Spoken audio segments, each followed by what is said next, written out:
শ্রদ্ধার্ঘ্য পাঠিয়েছে। রাজনীতি থাকবে, কিন্তু এই ধরনের বেদনাদায়ক দুঃখজনক প্রকাশ্যে গুলি ছুটতে ছুটতে কারোরই নিরাপত্তা নেই। আমরা কিছুজন নিরাপত্তা হোল্ড করি রাজ্য বা কেন্দ্রে, কিন্তু কোটি কোটি মানুষ তার নিরাপত্তা কে দেবে? পুলিশ মন্ত্রী, মুখ্যমন্ত্রী ব্যর্থ ব্যর্থ ব্যর্থ। ময়নায় বিজেপি নেতা বিজয় কৃষ্ণ ভূঁইয়ার হত্যাকাণ্ডে মহারাষ্ট্রের পুনে থেকে গ্রেপ্তার হয়েছে এনআইএর হাতে। 2023 সালের মে মাসে ভালো খবর শোনালেন, বাকিদেরও করা উচিত। আমরা বর্ডার এলাকায় দাঁড়িয়ে আছি, এনআইএরও অ্যাক্টিভ হওয়া উচিত। এখানে বেছে বেছে যারা ধর্মীয় উৎপীড়নের কারণে হিন্দুরা চলে আসছে তাদেরকে গাংনাপুর, হাঁসখালি, রানাঘাট থানা গ্রেপ্তার করে রানাঘাট জেলে রাখছে। অথচ যে সমস্ত রোহিঙ্গা মুসলমানরা এখানে আসছে তাদেরকে এখানকার পুলিশ এবং সরকার শেল্টার দিচ্ছে। সবচেয়ে আনফর্চুনেট, এখানে তৃণমূলের নেতারা আধার কার্ড, এপিক কার্ড এইগুলো তৈরি করে দিচ্ছে এবং পাচার করছে, আর মুখ্যমন্ত্রী আর তার ভাইপো বিএসএফকে গালি দিচ্ছে। অথচ বিএসএফকে 600 কিলোমিটার জায়গা জমি দেয়নি যেখানে কাঁটাতারের ফেন্সিং করা যাচ্ছে না। বিএসএফকে কাজ করতে পুলিশ দেয় না, তৃণমূলের লোকেরা দেয় না। অনুষ্ঠানে বাংলাদেশি গায়িকা সিপিএমের এক কর্মসূচিতে আসছেন বাংলাদেশি গায়িকা। শিল্পী সত্তা আছেই, কিন্তু যে আমি আশা করব যে শিল্পীকে তথাকথিত প্রকাশ্য রাজপথে বিকাশ ভট্টাচার্যরা গোমাংস খেয়ে হিন্দুদের অপমান করে সেকুলারিজমের ধ্বজা উঠান,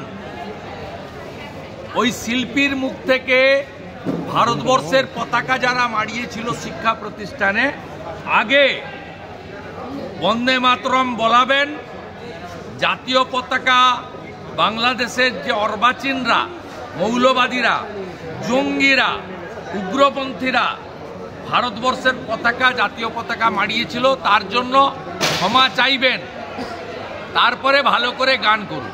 পাসপোর্ট জালিয়াতি কাণ্ডে প্রাক্তন এসআই অশোকনগর থেকে গ্রেপ্তার। এই কেসটা এনআইএর নিয়ে নেওয়া উচিত এবং এনফোর্সমেন্ট ডাইরেক্টরেটের হেমা নিয়ে কাজ করা উচিত।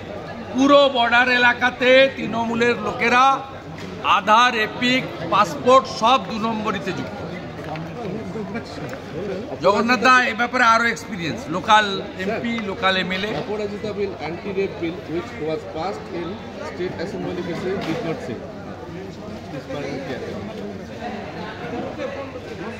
Aparajita bill, anti-rape bill. Please talk to Rashtrapati Bhavan. It's not my subject. If the bill is defective. আজ নদিয়ার ফুলিয়ায় উদ্বোধন হলো Indian institute of handloom technology. 80 কোটি টাকা ব্যয়ে তৈরি এই ইনস্টিটিউটে উপস্থিত ছিলেন কেন্দ্রীয় বস্ত্রমন্ত্রী গিরিরাজ সিং। এছাড়াও মঞ্চে ছিলেন রাজ্যের বিরোধী দলনেতা শুভেন্দু অধিকারী, রানাঘাটের বিজেপি সাংসদ জগন্নাথ সরকার এবং অন্যান্য বিজেপি নেতারা। উদ্বোধনী অনুষ্ঠানে কেন্দ্রীয় মন্ত্রী গিরিরাজ সিং জানান, এই ইনস্টিটিউট থেকে পড়াশোনা করার পর ছাত্রছাত্রীরা বিভিন্ন কেন্দ্রীয় প্রকল্পের সুবিধা পাবেন। 2015 সালে শুরু হওয়া এই কলেজে নিজস্ব বিল্ডিং ছিল না, তবে এখন নিজস্ব ক্যাম্পাসে আসন সংখ্যা 33 থেকে বাড়িয়ে 60 করা হয়েছে। কলেজে ভর্তি হতে হলে মাধ্যমিক বা উচ্চ মাধ্যমিকে ভালো নম্বর থাকা প্রয়োজন। ঝাড়খণ্ড, বিহার এবং পশ্চিমবঙ্গের ছাত্রছাত্রীরা এই কলেজে ভর্তি হতে পারবে।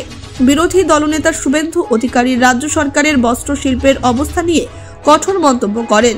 তবে কেন্দ্রীয় মন্ত্রী গিরিরাজ সিং রাজ্য সরকারের বিরুদ্ধে কড়া প্রতিক্রিয়া জানিয়ে বলেন, শ্রমজীবী মানুষের প্রতি ঘৃণা থাকা উচিত নয়। Bureau report, Bangla digital TV. 140 crore लोगों की ताकत नरेंद्र मोदी के साथ। आपको याद होगा, पाकिस्तान के बच्चे भी पढ़ते थे, वो भारत के बच्चे के सामने रोने लगे, कहा मेरा प्राइम मिनिस्टर तो देखने भी नहीं आया, एम्बेसडर पूछने भी नहीं आया, कहा तुम भी भारत माता की जय बोलो, तिरंगा झंडा लो, गंगा के बैतरनी पार कर जाओ। और वो पाकिस्तान के बच्चे तिरंगा लेकर के भारत माता की जय बोलते हुए उनका भी उद्धार हो गया, गंगा सागर में स्नान कर लिया। ये ताकत भारत की जनता का है, भारत की जनता का ताकत है। जब हम 2014 में आए थे, केवल 19 लाख करोड़ का एक्सपोर्ट था। मैं युवाओं से कहना चाहता हूं, केवल 19 लाख करोड़ था, आज 90 लाख करोड़ में पहुंच गया है। আপনি কাপড়গুলো এর কাছ থেকে কিনুন। ফোর্থ পয়েন্ট হচ্ছে আপনার স্টেট গভর্নমেন্টের যে তাঁতি সাথী প্রোগ্রাম, তাতে এত নিম্নমানের তাঁত দিচ্ছেন কেন?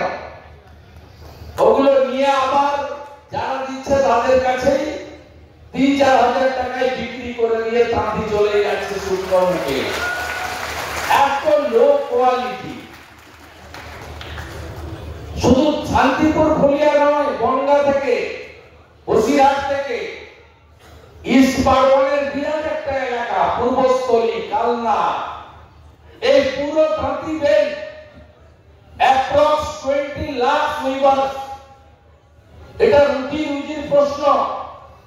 আমি বিরোধী দলনেতা, আমার দায়িত্ব সরকারের কাছে আবেদন করা, সরকারের ত্রুটিগুলো ধরিয়ে দেওয়া, মানুষের কথা বলা on the floor of the assembly এবং আউটসাইড দ্য অ্যাসেম্বলি।